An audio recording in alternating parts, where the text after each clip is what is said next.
In this video, we're looking at how to determine critical Z alpha divided by 2 values for the following confidence levels. Okay, so first thing I want to do is, even though we're going to be using the graphing calculator, I want to explain where the graphing calculator gets its answer from. So here's what we're going to do. We're going to draw a little bell curve here to illustrate how the calculator determines this value. So the feature we're going to be using in our calculator is called the inverse norm feature. Inverse norm. So if you go into your calculator and you press second and then press the vars key, this will give you a menu that has the normal CDF and normal PDF options. Well, if you take option 3, you'll see the inverse norm key, or the inverse norm program. Okay, so we're going to talk about what has to go in there in order for us to solve this problem. But we're looking for the Z alpha divided by 2 value for a 92% confidence interval.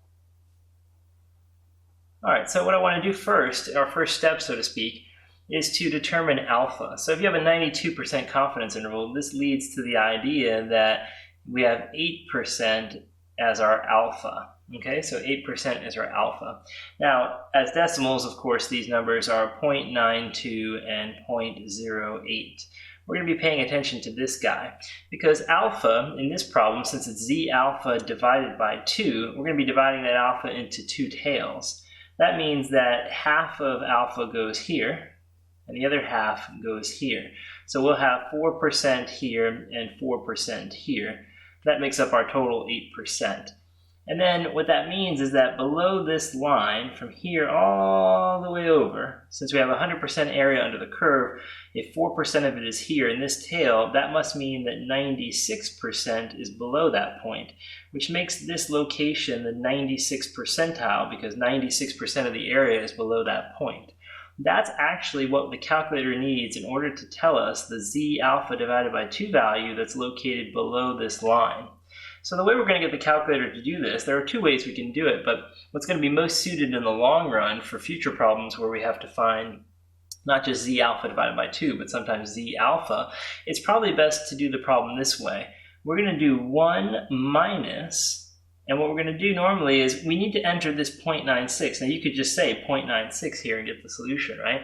But the way I want you to do it for future problems, just so you can do it quickly without having to do the drawing, is I want you to do 1 minus alpha divided by 2. Of course, here alpha is 8%, so it'll be for us inverse norm. It'd be 1 minus 0.04, and that'll give us the same 0.96 that we have to tell the calculator, and that'll give us our answer. All right, so let's go and do each of these 4 problems now using that calculator technique. So here's my graphing calculator. Let's work this out one by one, okay? So we're going to start with the first one, 92%. So identify alpha. Alpha is 8% when this is 92%. So we're going to do second vars, go down to the third option, and in that window we're going to do 1 minus 0.08 divided by 2. Since we're doing Z alpha divided by 2, we're going to be doing 0.08 divided by 2.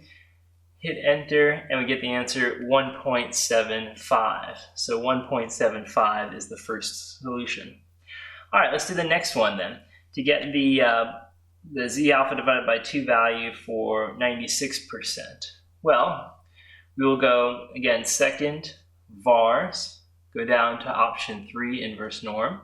What's alpha here? Alpha is 4%, so it'll be 1 minus 0.04 divided by 2, close your parenthesis, hit enter, and we get 2.05. So for 96%, the Z alpha divided by 2 value is 2.05. All right, let's do 94%. The first thing to do is to determine alpha. Alpha would be 6%.